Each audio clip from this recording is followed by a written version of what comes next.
Paano nga ba mag-delete ng ating Facebook account na hindi na natin nabubuksan? Ito yung gagawin nyo guys. Una, punta muna kayo sa inyong mga Facebook.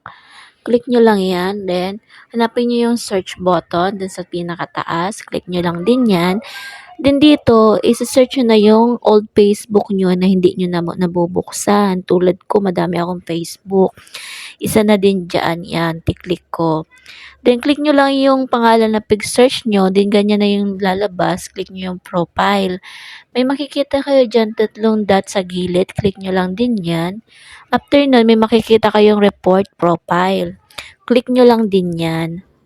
Meron din dyan, something about this profile. Click nyo lang din yan. Then, yung pretending to be someone. Click nyo lang din yan. After nun, dito tayo sa me and a friend. Kung a friend ang pipiliin nyo guys, click nyo lang yung a friend. Then, ganito yung lalabas sa kanya. I-search nyo lang yung pangalan ng friend nyo na gusto nyo i-report. Kung ako naman ay yung sarili ko, kiklik ko lang yung me. After nun, ayan yung lalabas. Then, ayan, click nyo lang yung next.